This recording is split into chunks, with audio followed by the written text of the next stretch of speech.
Hey, crypto traders, want to give you an update. Today is Wednesday. Want to let you know what the current status is. One of the things that's been a little frustrating for a lot of people is this: the track's really been going sideways. There hasn't been our normal 15% bounce, so that we can get our 5 and 10% gains. And there's been a whole lot of sideways action. So here's on the daily. Even on the daily, there's been 8 days in a row where it's just almost flatline, and that's a little frustrating when we're trying to catch at least one or two bounces a week. So let me give you a quick analysis, tell you what I'm doing, and see if it's something that you might be interested in. I'm actually going to change my strategy because I'm getting a little impatient for some of these bounces. So here's where we're at with the Bitcoin. Bitcoin is up at a pretty high RSI for the daily, so which means we're probably at a peak amount. So I'm expecting it to come up a little bit more. Like I've been saying for the last couple of days, 84, 85 is a good pivotal point for a bounce downward. And then if we look at it over here on the hourly, we can see again it's over. It's up at the top of the RSI, which means we're probably have a little bit more on its way up, and then we can start catching the bounce on the way down. We can actually buy back in. So some of you guys, if you've been following a trade, some of you actually sold somewhere around 7,000 or 7,100, somewhere around there, and there's still a really good chance that you can get back in at some of these lower numbers. So I'm not projecting that we're going to get back down to 71, 72. I've actually got my buyback a lot closer to 7,600. So this is what it's looking like for me. This is what I'm expecting on the daily. We could still see it come back down here to 73 because we're still inside this triangular trend. So here's the high of this downward cycle, and then we're pushing upward. We can see that there's a pretty strong upward momentum here, so not likely going to get back down into the lower part of this trend. So we expect it to get somewhere around what's this number here, 782, 83, which is pretty close to where it hit today. So that's probably a good place to sell if you have some Bitcoin. You want to take a bounce and then see it go down to about $7,600. 75, 76 is probably a good buyback area right about here. So it's getting tighter and tighter.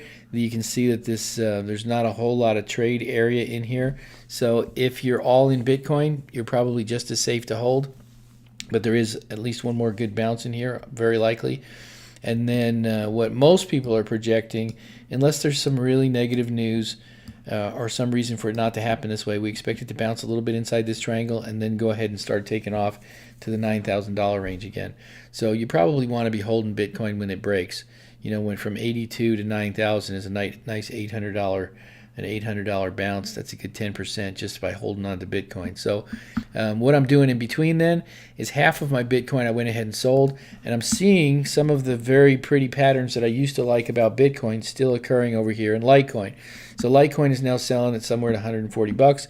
I went ahead and tested it a few times. I wanted to make sure that it actually had a trend before I recommended it to you guys. So this track here, I'll go ahead and put the link to this chart. All you have to do is click back and forth between Bitcoin, BTC, and LTC to be able to see the chart in two different signals. And so what we're seeing is the high somewhere around 140, 142, and the low gets all the way down to 132. That's a really nice bounce area. And so I'm trying to catch 5%. If I can catch 5% 2 or 3 times a week, then I'm back into my 15%, 10%, 15% every single week, which is what my goal is. So I'm going to go ahead and set a recommendation for you guys. This is what I've done right now. I went ahead and did a couple of buys and sells. It's short. I made 5, 6, 7% on a couple of them. So what I'm recommending now is Litecoin's high is somewhere around 140. I'm waiting for it to get down to 133, and I'm going to buy. I'm actually going to take half of my Bitcoin, and I'm going to buy when it gets down to about 133, 132, 133, somewhere in that area, and then wait for it to go back up and gain my 5 to 7%.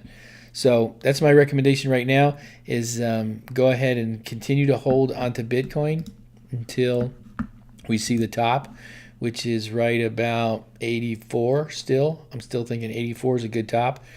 At that point, you might want to go ahead and think about selling. That's what I'm going to do. I'm going to sell 100% of my Bitcoin. And then whichever one makes the bottom first, whether it's Bitcoin coming down to, what is this, $7,500 and get back into Bitcoin, or Litecoin getting down to 132, which is right here. Whichever one gets down to the bottom of their trend, that's the one I'm going to get on. Now, I'm liking Litecoin because the percentages are higher, but if Bitcoin makes a break, then we're just as good there too. So either way, it looks really strong. This is actually a really good season right now for both of them. I usually don't recommend altcoins, and when I do recommend altcoins, I recommend getting in and then back out into cash or back into Bitcoin sooner than later, because altcoins are a little bit more volatile and also more likely to hit some crazy crashes and go through some cycles. And unless you're an advanced trader and know how to short your trades, it's probably a good idea to just take short trades and get out before the night's out in case something happens overnight. So that's a little bit longer video than normal. Hope that made sense to you. I will see you on the next one.